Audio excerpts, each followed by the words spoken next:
Lucho Alvarado Buenaño y el licenciado Julio Horacio Quinde Moreno. Bienvenidos.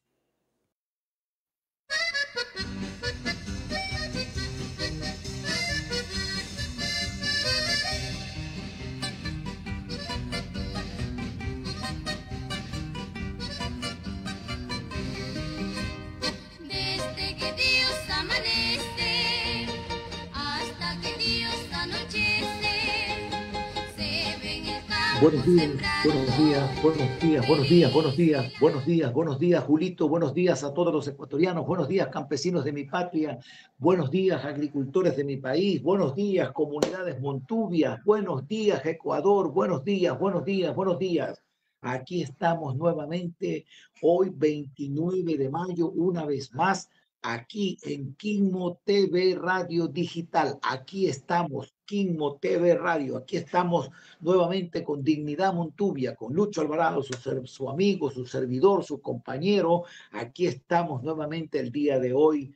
Pues vean ustedes, ya estamos terminando el año 29 de mayo. Hoy debo de recordar la matanza que hubo en la Universidad de Guayaquil, en la casona universitaria. Sí, un 29 de mayo se recuerda la toma de la casona universitaria, cuando los estudiantes de aquella época, yo recuerdo muy bien, en el 68, 69, nosotros éramos muchachitos, ya estábamos en el colegio y peleábamos junto a los estudiantes. En esa época habían estudiantes, había juventud revolucionaria, luchadora, guerrera, peleadora, había una juventud digna, una juventud llena de honor, llena de coraje, de valor, y que moría por su patria, luchaba contra los gobiernos corruptos. En esa época de Velázquez Ibarra, recuerdo tanto, yo era muchachito, chiquitito, y bueno, así es, hoy se recuerda pues esa matanza bárbara, salvaje, donde entró el ejército y pum, pum, pum, pum, pum, asesinó a muchísimos, muchísimos ecuatorianos, muchísimos jóvenes que luchaban en contra de los exámenes de ingreso, en contra para tener libertad, para poder estudiar, para poder tener una profesión, porque los pobres en aquella época no tenían esa oportunidad. Así que miren ustedes, hoy es un día histórico, se recuerda un hecho memorable, vergonzoso, lamentable, pero así es, esa es la lucha, esa es la lucha. La gente, los jóvenes, yo recuerdo que la gente peleaba durísimo en las calles y ahí en la boca del pozo, ahí mataban, asesinaban a los estudiantes. Eso eran estudiantes, eso eran muchachos, eso eran jóvenes, jóvenes con dignidad, con coraje, con valentía, con amor a su patria, a su país, a su familia. Eso es lo que tenemos que aprender, jóvenes actuales. Eso tenemos que aprender, juventud. No podemos seguir continuando así de esa manera, viviendo con apatía, con que me importismo. No, no, no, no, no, no, no. Nadie nos va a dar resolviendo ni componiendo el país. Nadie nos va a dar componiendo el país. Nadie nos va a dar resolviendo los problemas. Tenemos que ser protagonistas de la exigencia y la demanda de buscar, de crear, de refundar un nuevo país. No se va a refundar solo, ni los mismos que lo han destruido lo van a reponer, lo van a reparar, lo van a solucionar, nos van a solucionar los problemas. No, no, no, no, no, no. Así que bueno, ese es un ejemplo de lo que era la juventud, de la cual yo soy parte de esa generación.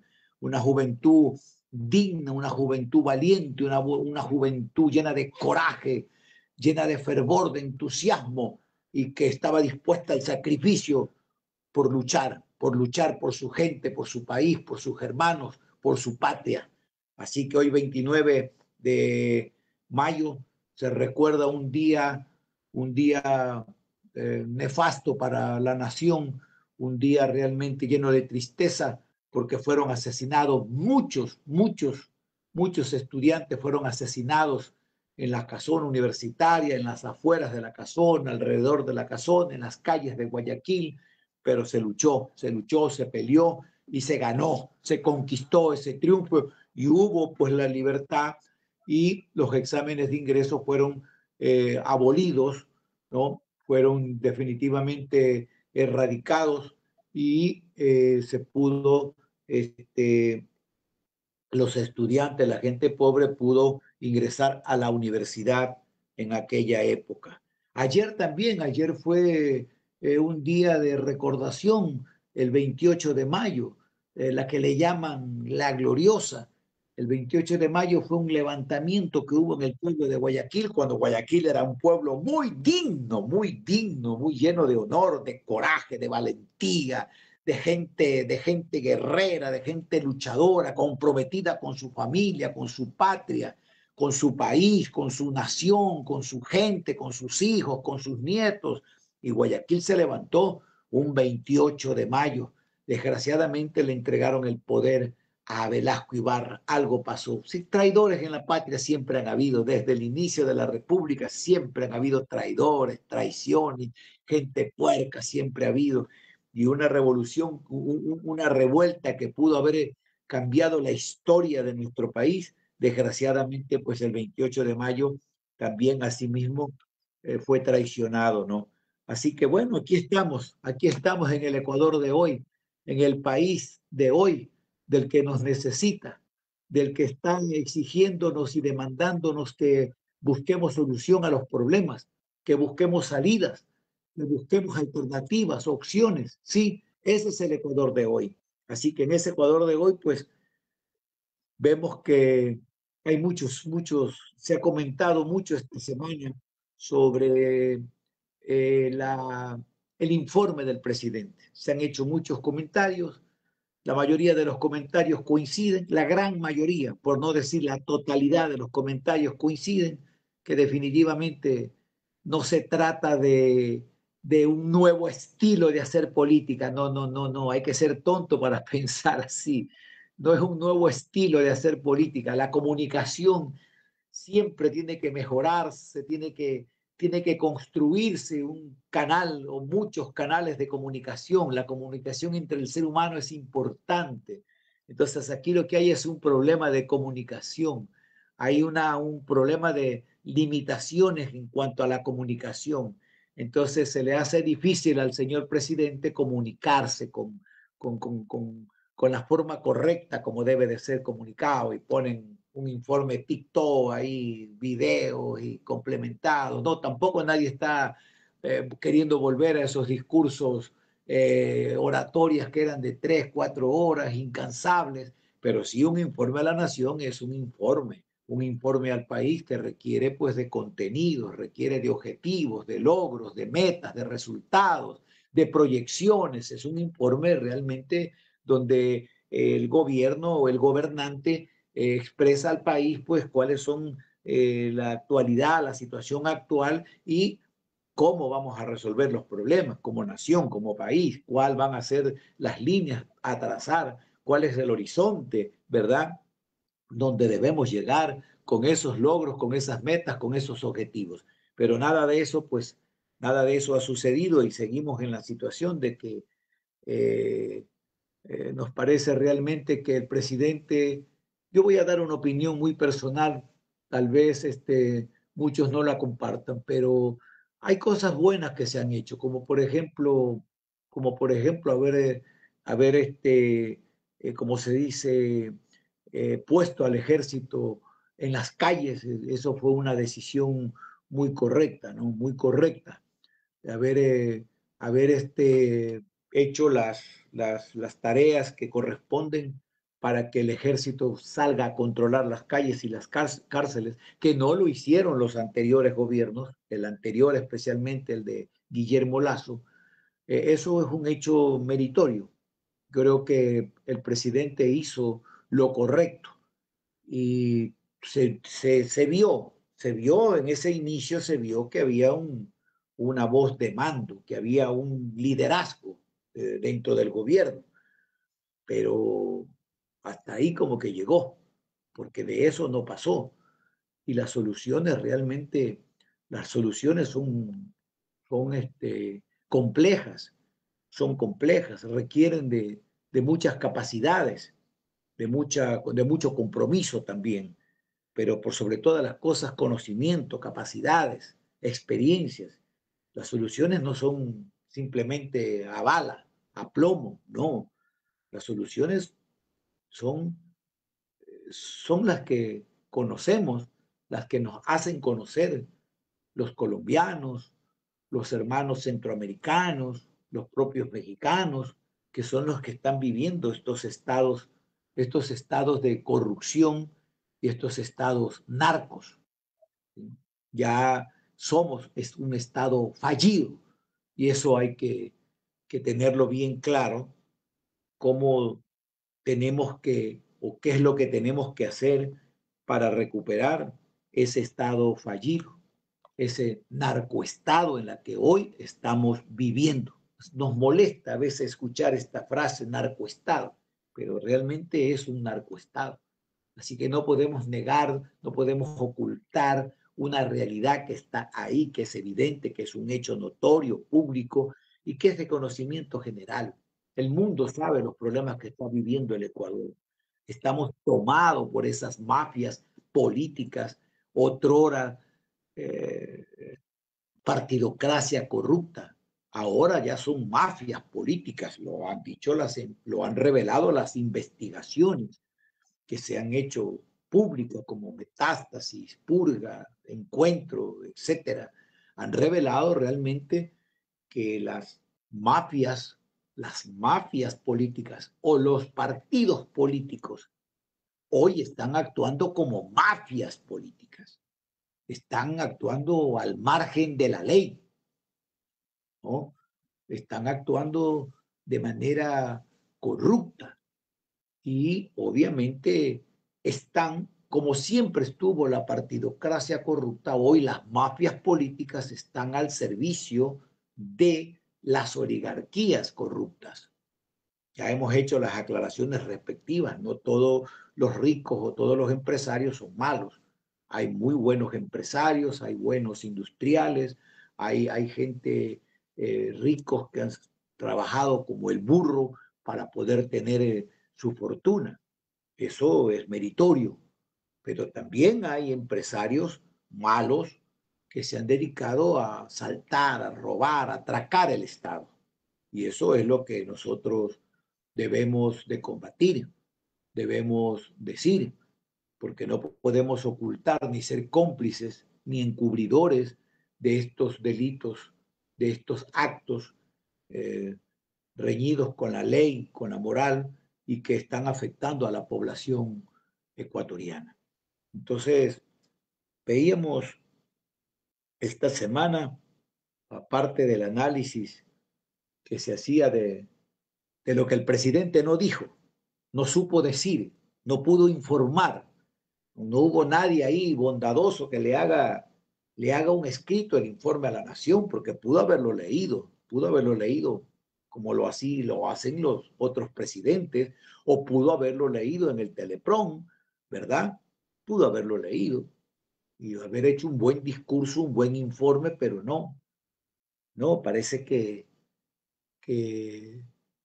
parece que no hay una coordinación, no hay una línea de conducta de cómo expresar eh, el mensaje hacia, hacia el pueblo, hacia la nación. Entonces, obviamente se cometen este tipo de errores, ¿no? Errores muy graves, porque incluso las estadísticas, los datos que se mencionaron, pues han sido cuestionados y han comprobado, muchos periodistas decentes han comprobado, lo han puesto a la palestra, a la luz pública, de que los datos no coinciden con la realidad, que son otros. Entonces, obviamente que eso, eso pues desmerece, ¿no? La actitud del presidente.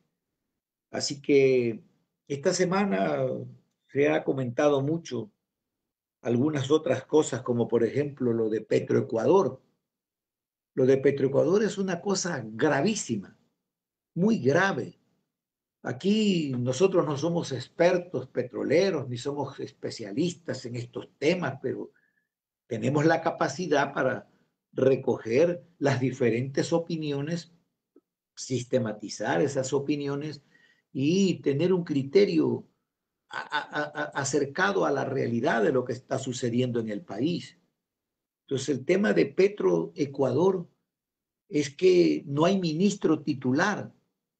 O sea, tras que está en manos de mafias políticas, porque son las mafias políticas las que están controlando Petroecuador. Miren, una institución pública, una empresa del Estado, administrada por los gobernantes, que así debería de ser, pues eso no está sucediendo.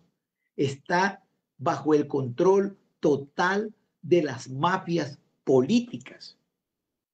Y esas mafias políticas que están controlando Petroecuador las designa, las elige, las nombra el presidente de la República. Entonces nos sacudimos y no entendemos. O sea, ¿qué pasa? El presidente habla de las mafias, habla de la oposición, habla que no lo dejan gobernar, que le boicotean, que le bloquean sus decisiones, pero es él el que elige a esas mafias. Es él, presidente, quien elige a esas mafias que están en el control total de Petroecuador. A eso nos referimos nosotros siempre. Es decir, no hay un gobernante, porque Lasso fue igual. Lasso no controló ni manejó nada. Lasso no administró nada.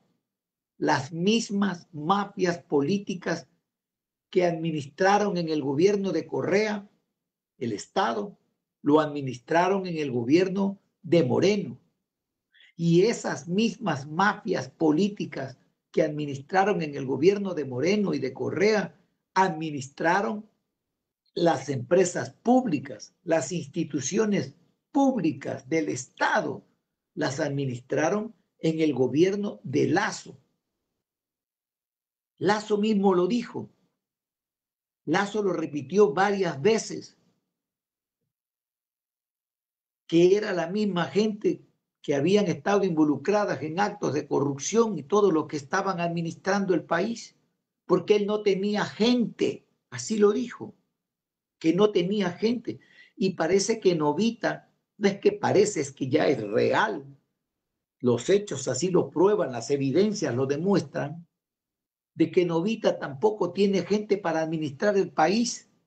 Entonces son las mismas mafias que administraron con Correa, con Moreno, con Lasso, las que hoy están administrando el país.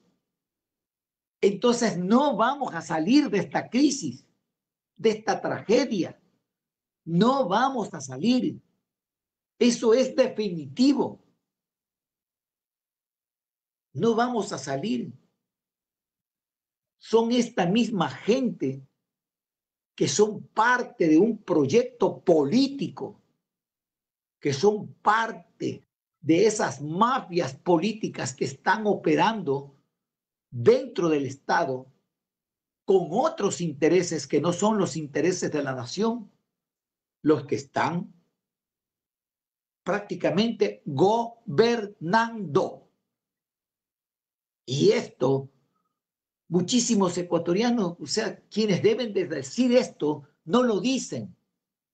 Yo lo puedo decir gracias a que existen estos medios alternativos de comunicación, gracias a que existe gente honesta, decente, que nos brindan estos espacios donde nosotros podamos expresar con libertad estas opiniones, estos criterios, siempre sustentados en las evidencias, en los hechos, en la realidad. Esa es la verdad. No hay control sobre la empresa pública más importante del país. Lo está denunciando la señora Yané Inostroza con valentía, con coraje. Lo está denunciando. Ayer veía en el programa de Inostroza, veía la denuncia grave también, que ya la han hecho muchas veces, que hacía uno de los empresarios, trabajadores honestos que hay en el país sobre lo que está sucediendo en Petroecuador. Entonces, José Luis Hidalgo, experto energético, decía ayer que la corrupción continúa, que el bloqueo, la obstrucción desde Petroecuador continúa también y que se puede levantar la producción de gas en el campo Amistad de inmediato, que se puede levantar, que se puede incrementar la producción de gas de forma inmediata, lo decía el señor José Luis Hidalgo, experto del sector energético. Y es muy conocido, él fue de los trabajadores y todo, después montó su propia empresa, es un hombre con mucho criterio, nacido en Petroecuador. Entonces decías que se puede poner en marcha el proyecto en el campo Amistad y que, como yo lo vengo diciendo, no se necesita un solo centavo, no se necesita, porque las empresas transnacionales, internacionales que hay en el país están deseosas de invertir en ese campo, en ese sector, porque saben que es un sector que produce plata, obviamente, pero es el propio gobierno a través de sus administradores y de sus ministros lo que se confabulan contra nosotros los ecuatorianos. Estamos viviendo una situación realmente complicada, hermanos. No sé si me estoy explicando bien. O sea, todo lo que dice Novita es filosofía barata, de que el nuevo Ecuador, de que vamos hacia el cambio, que ya cambiamos. Yo no sé qué hemos cambiado. Porque Petroecuador, la empresa más importante de nosotros los ecuatorianos, está en manos de esas mafias políticas, que son realmente verdaderos delincuentes, que bloquean, boicotean todo. Pero ¿qué es el presidente que los elige? Pues es el presidente que está eligiendo. Y a mí me llamó la atención y le presté oído. El presidente el día del informe con su propia boca, porque por su propia boca muere el pez, como dice el refrán. El presidente dijo, estamos, en otras palabras, dijo, estamos administrando el país con esa misma gente, pero lo estamos haciendo nosotros.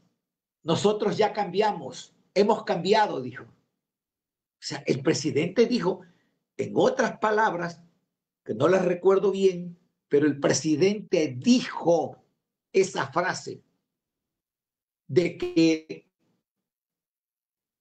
estaban gobernando o administrando el país con la misma gente corrupta, con las mismas mafias políticas, pero que ellos, o sea, el gobierno, su grupo de amigos, ellos estaban administrando el país con ese grupo de mafias políticas. Eso lo dijo el presidente con su boca. Yo lo escuché muy atento, porque bajé con una pluma, un esfero, bajé con mi agenda para anotar nada, porque no dijo nada, pero eso sí lo dijo. Y realmente es sorprendente este tipo de cosas. Entonces, si nosotros queremos sacar al Estado de la pobreza en que estamos, si queremos sacar al Estado, si queremos buscar recursos económicos que ingresen a la caja fiscal para poder resolver los problemas del Ecuador, el problema del pueblo, el problema del país, porque para eso elegimos a ese señor. Para eso lo elegimos, al menos peor en la segunda vuelta, al menos peor, es la segunda vez que votamos por el menos peor. Entonces, es para que resuelva esos problemas. Y no lo hace. Y en Petroecuador, como yo les comentaba esta semana, tiraron abajo, declararon nulo el concurso o declararon desierto el concurso donde Petroecuador, donde una empresa, no sé de qué nacionalidad, ganó el concurso para repotenciar la refinería de Esmeralda y producir más gasolina, más diésel, más gas. Y ponían la plata. Está en las noticias. Ya ayer ya verifiqué bien. Está en las noticias. Corroboré. Y así como la información es escueta, obviamente, porque no hablan con claridad, y los periodistas que escriben, no todos, pero algunos escriben de memoria y no preguntan realmente qué significa alguna expresión, algún término técnico expresado en la información. Entonces, realmente es sorprendente lo que está pasando. Dan de baja, o sea, declaran desierto un concurso o otro concurso más, porque se han acostumbrado a declarar desierto todos los concursos. Igual lo hacen en el IES, lo hacen en todas partes. O sea, donde tienen problemas, declaran desierto para que gane su gente. Buscan buscan de mil formas para que las empresas que ganen estos concursos sean las empresas corruptas, sean las empresas que están dedicadas a la extorsión, al chantaje, a la coima. Y eso está pasando en Petroecuador. No lo digo yo, lo están diciendo las noticias, lo están diciendo la información, lo dicen las publicaciones que son de conocimiento público. Entonces, hermanos y hermanas, realmente estamos viviendo dificultades en el país. Estamos viviendo, o sea, no estamos bien. No estamos bien. Yo no sé cómo es que en la situación que estamos ya empezó una campaña electoral, como que si las elecciones van a resolver los problemas. Puchica, si yo supiera que las elecciones van a resolver los problemas, ya estuviera en la calle también con una banderita. Las elecciones no van a resolver nada, nada, nada. Nos están orillando, nos están empujando a que haya dos candidatos. Lo de siempre. El peor y el menos peor. O sea, están tratando a toda costa de que a la final lleguen el candidato correísta y novista. Esto es un tongo definitivamente. Esto es un tongo preparado por la oligarquía en contubernio con las mafias políticas. No hay otra cosa que entender. Lo mismo pasó en el campo Mistá, en el gas del Golfo. Hubo un concurso y lo declararon desierto. Un alto funcionario de Estado, gerente de Petroecuador, nombrado por el presidente Novita, lo declaró desierto. Desierto lo declaró el concurso para producir más gas, donde la empresa, la compañía ponía el dinero y obviamente que se lo cobraba produciendo. Y el Ecuador se dejaba un margen en los primeros 10, 15, 20 años. Y lo declararon desierto. Y ese correísta, lo nombró el presidente que estaba de gerente en Petroecuador, lo nombró el presidente actual, Novita. Fíjense ustedes. Entonces estamos siendo parte de un tongo, estamos siendo protagonistas de un tongo gigante. Hacia allá va este proceso, empujando para que quede el mismo escenario, el correísta y Novita. O sea, ¿qué solución podemos pensar nosotros que vamos a tener en las próximas elecciones? Ninguna, pues. Si es la continuidad. Novita, con todo respeto, yo no soy opositor a nadie. Yo no soy opositor, yo no represento a nadie. Yo no soy líder de nadie. Fui un viejito, un líder histórico. Soy un líder histórico del proceso Montubio. Ya eso es una cosa muy atrás. Yo aquí estoy como ecuatoriano, como hombre. Montubio, esa es mi identidad.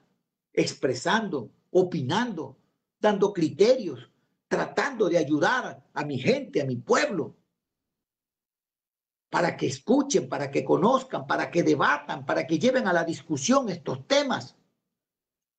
¿De qué nos podemos apasionar por el próximo proceso electoral si está todo amarrado para llegar a una final? Y ojo con el presidente. Esa persecución que está haciéndole a la vicepresidenta nos hace recordar exactamente a Correa. O sea, todo lo que está en el camino, quítalo, patéalo. A rompirraja llega a la meta. Y es una persecución realmente contra esa señora que yo ni sé quién es. Ni en pelea de perro conozco a esa señora. Pero se entiende que es una mujer, que fue el binomio con el cual, por el cual el pueblo ecuatoriano votó, eligió, y no hay respeto a esa decisión del pueblo ecuatoriano, sino que la tienen ahí. Y ella seguramente tiene algún cargo de conciencia porque no dice nada. Yo hace rato por dignidad me hubiese puesto a pelear, hubiese bronqueado, zapateo. Si el pueblo me eligió, ¿quién me va a quitar ese derecho? Entonces, ahí vemos cosas que realmente demuestran que el presidente es soberbio. Es soberbio. ¿Sí? Ese barre con todo, arrasa con todo lo que se le ponga al frente. Esos son los temas peligrosos que estamos viendo. Entonces, ahorita, tras que está de candidato, está haciendo cosas horrorosas. Imagínense una vez que ya gane los 4 años. Una vez los que gane los 4 años, ya no habrá nada ni nadie quien lo detenga. Y ahí conoceremos realmente a la verdadera oligarquía representada en el presidente de la República, porque esa es la oligarquía, una oligarquía mañosa. Los banqueros en el gobierno de Lazo se feriaron el dinero de la Reserva Internacional, es noticia pública.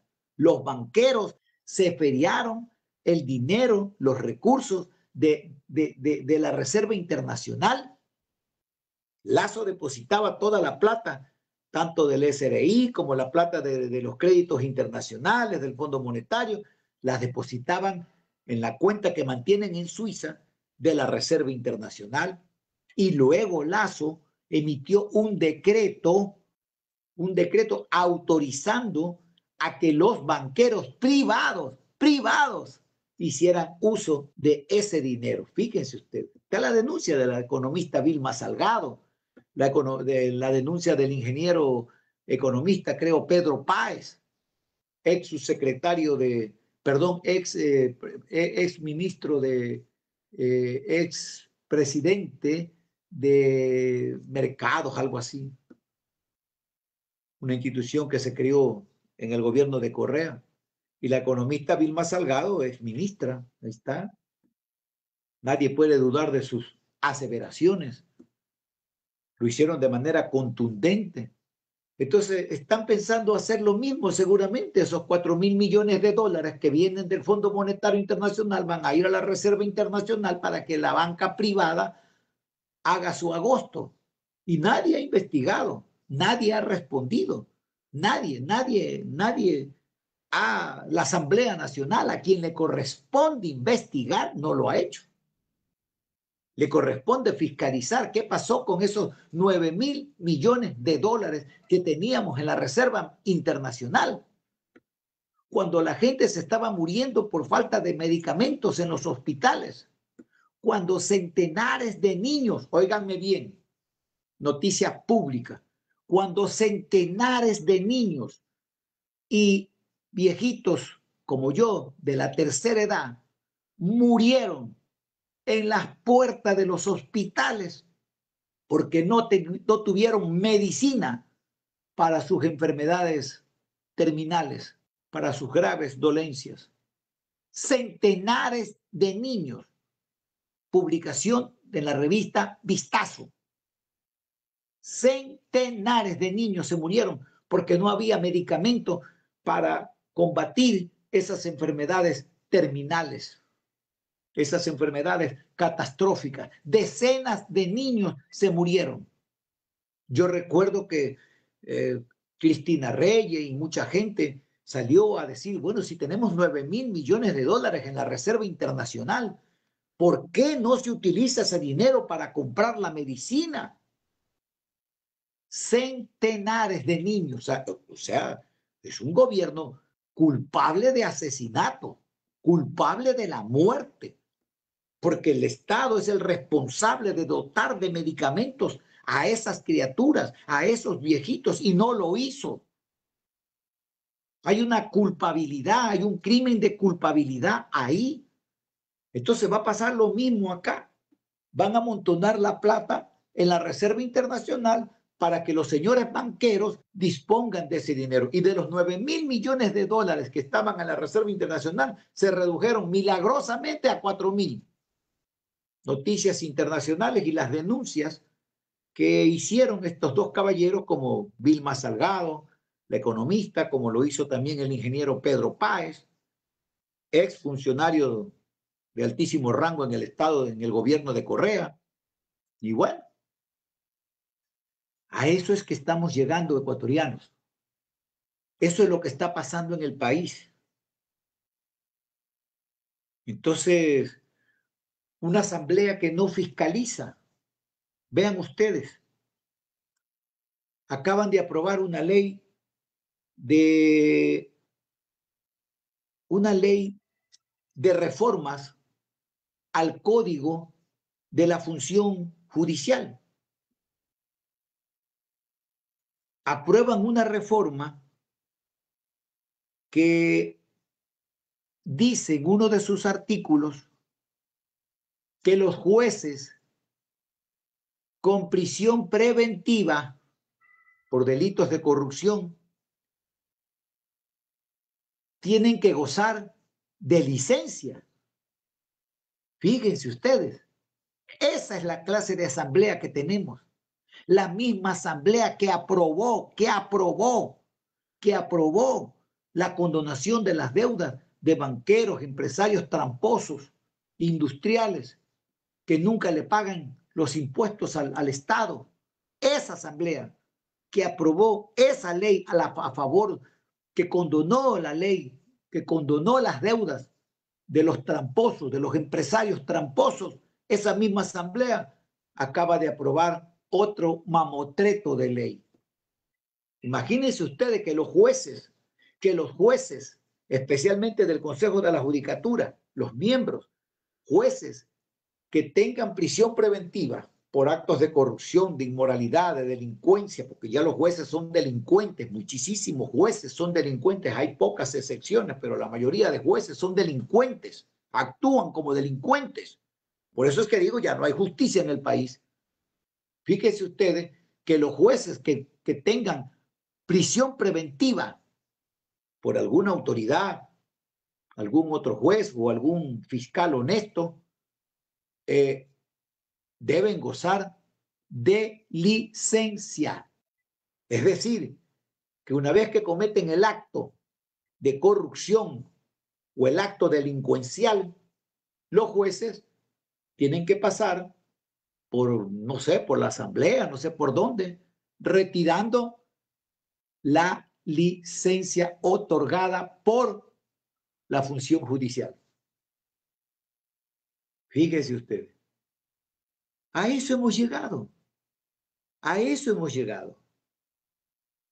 Entonces, definitivamente, hermanos y hermanas, este país, mi patria, mi Ecuador, estamos, como siempre dije desde el 2018, estamos a 20 metros sumergidos, a 20 metros bajo el estiércol.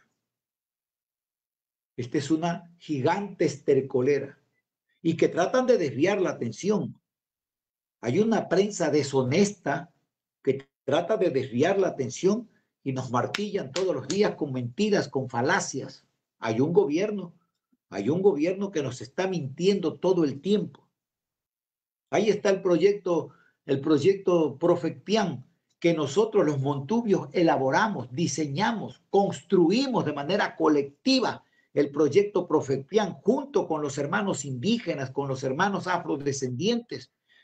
Aprobamos, construimos, levantamos el proyecto Profectian, un proyecto de reactivación económica, precisamente porque ya sabíamos, ya veíamos que esto ya estaba acá encima de nosotros y había que buscar una salida.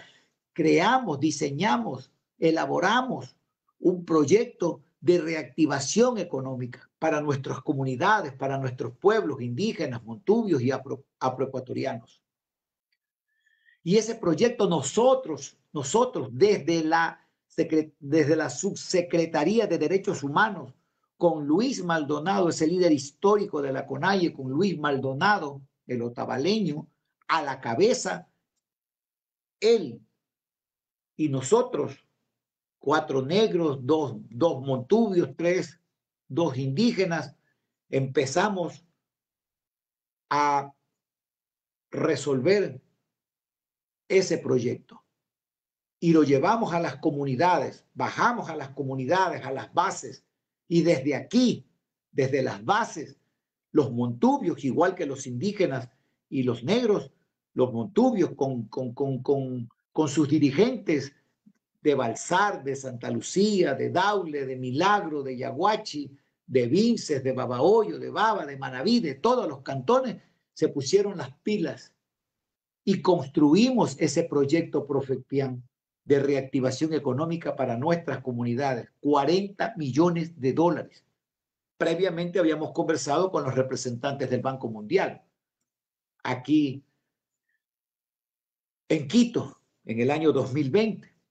Y en 8 meses de gestión, 8 meses de gestión, fuimos tan eficientes que elaboramos el proyecto, recogimos los insumos, tuvimos que diseñar el proyecto en líneas gruesas porque son 3 conceptos diferentes, los negros, los montubios y los indígenas, y lo elaboramos en líneas gruesas para que luego sea desagregado, desglosado ya en la ejecución el proyecto. Y así lo hicimos. Y gestionamos el proyecto en el gobierno de Moreno en el 2020. Gestionamos ante los ministerios respectivos y logramos en 8 meses, que el proyecto sea aprobado por el Banco Mundial en Washington. Y en el 2020, en octubre creo, se firmó el contrato entre el gobierno ecuatoriano y el Banco Mundial. $40 millones para reactivación económica. Y el proyecto, desde el 2021, perdón, está el dinero ahí botado. Primero que hubo el cambio de gobierno, por lo tanto, pues no pudieron ponerse de acuerdo. Había la transición de un gobierno corrupto de Moreno al gobierno de Lasso, corrupto también. Entonces, ahí se demoraron. Luego, que no pudieron avanzar por el tema de la muerte cruzada. Ahora, por el proceso de transición entre Novita y Lasso y no sé cuánto. Y ahí así se han pasado 4 años, y el proyecto sigue botado ahí, $40 millones, que ya está totalmente financiado. Incluso la plata está depositada en el banco, en el Ministerio de Finanzas. Los recursos los tiene Finanzas. Y obviamente que tienen ese objetivo exclusivo, no lo pueden mover.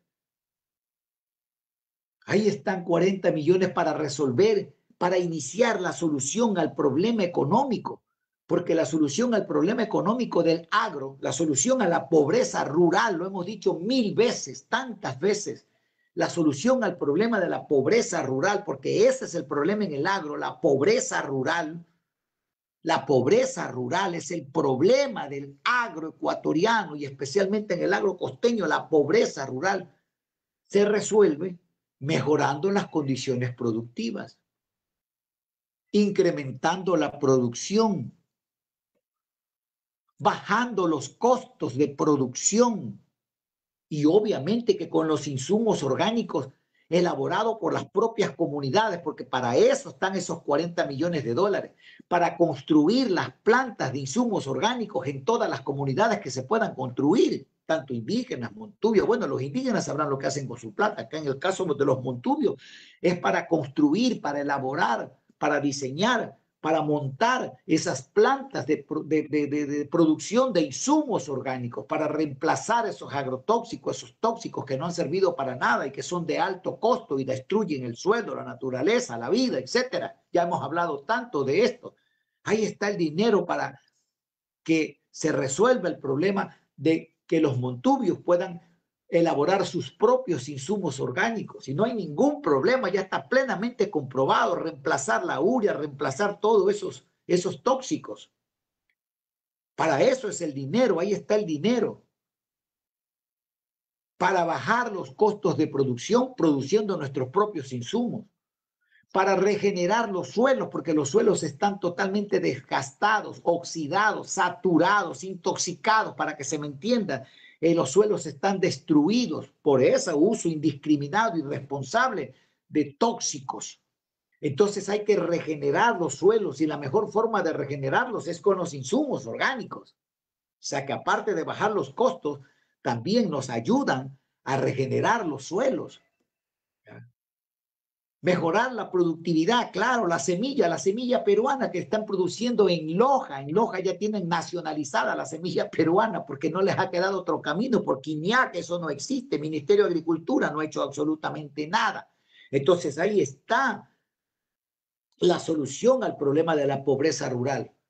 Una semilla peruana que produce 120 sacas de arroz por hectárea, por Dios, 120 sacas de arroz por hectárea. Cuando acá nosotros apenas producimos 60, 80, los más sabidos, los más despiertos, los más empeñosos, los que tienen billete para meterle, pero se les eleva el costo, sacan 80 sacas. O sea, estamos perdiendo entre 40 y 60 sacas de arroz. Los arroceros, que son mi gente, ahí está. En Zapotillo están cogiendo 110, 115 sacas de arroz por hectárea. Está en la noticia pública, está que circula en los videos. Porque ellos cogen el arroz en las cosechadoras pequeñitas y lo meten al camión y lo llevan a la piladora, lo secan y lo procesan. ¿Y sabe cuánto producen?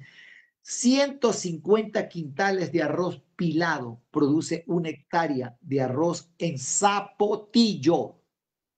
150 quintales de arroz pilado.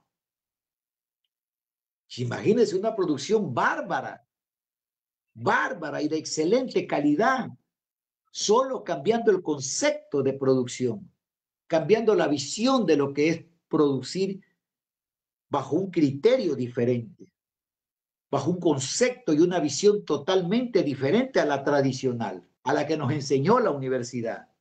A envenenar las aguas, los esteros, los ríos, a matar la flora, la fauna, los microorganismos, etc. No, ya desde ese concepto, no. Enterrarlo y producir desde el concepto de lo que es la agricultura biogénica, la agricultura regenerativa, la agricultura limpia. Ahí está esa plata botada. Y la tiene el MIES. El MIES, el Ministerio de Inclusión Económica y Social, un ministerio inepto que no sirve para nada, ni siquiera para regalar caridad sirve, porque lo que se dedican es a dar caridad, dádivas, lisonjas, limosna. Eso es lo que hacen, migajas. Ni siquiera para eso sirve el MIES. Entonces, fíjense ustedes, hermanos y hermanas, estamos realmente en una situación complicada, difícil. Ahí hay 40 millones de dólares, que con 10 millones de dólares es suficiente para los montubios poder los montubios construir las plantas y obviamente el liderazgo, porque necesitan un liderazgo. Obviamente el liderazgo está en los municipios, pues, en las alcaldías, en los GAT cantonales, parroquiales. Ahí está el liderazgo, lo hemos dicho, pero los alcaldes ni idea tienen de lo que estoy hablando yo. Van las comunidades a hablar con el alcalde y lo único que le dice: no tengo plata, no tengo plata, no tengo plata.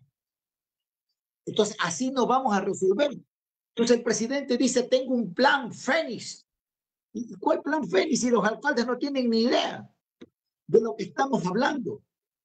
¿Cómo va a creer que la seguridad no va a ser facultad, potestad de los alcaldes? La seguridad de su pueblo es potestad de los alcaldes. Hay que ser medio tontico para no entender que la seguridad del pueblo, del cantón, de la parroquia, radica en la alcaldía, en la autoridad superior de ese pueblo.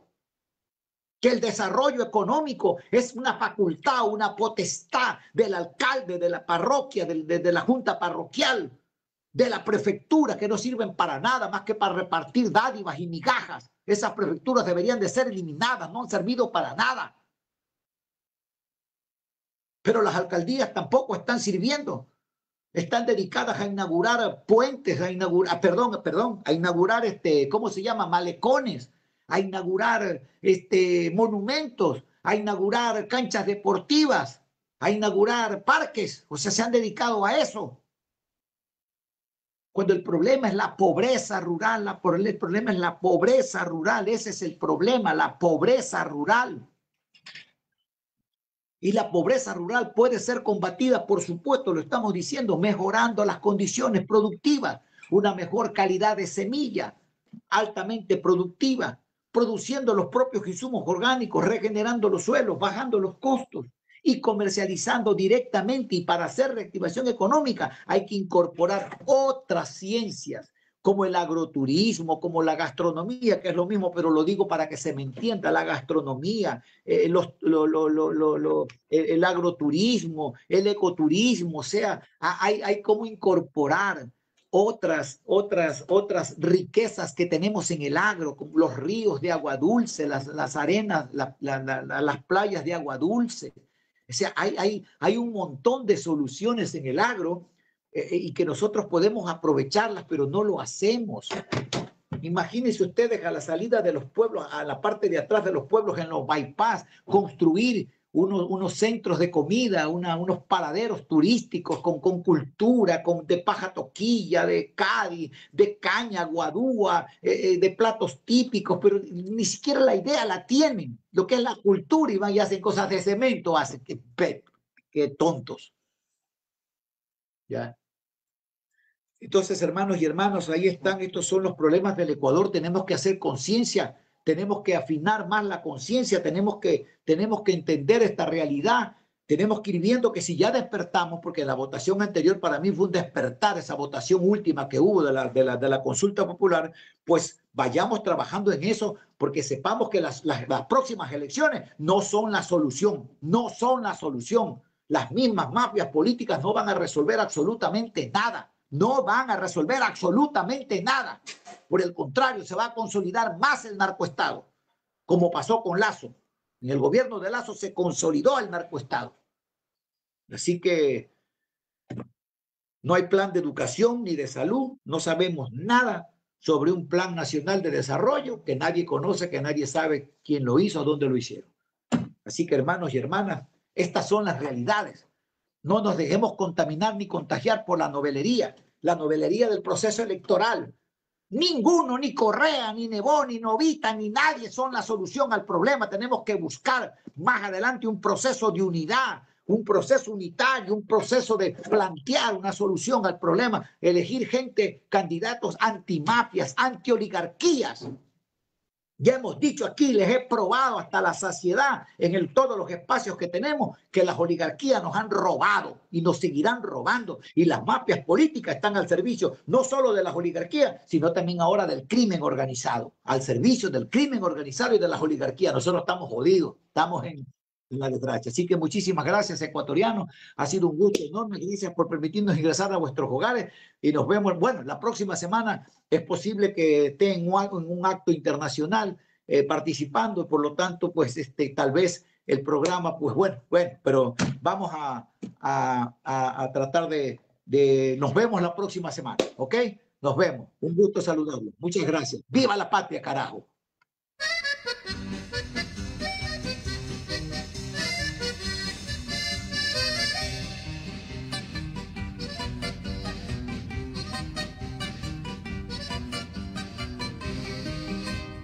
Desde que Dios amanece hasta que Dios anochece.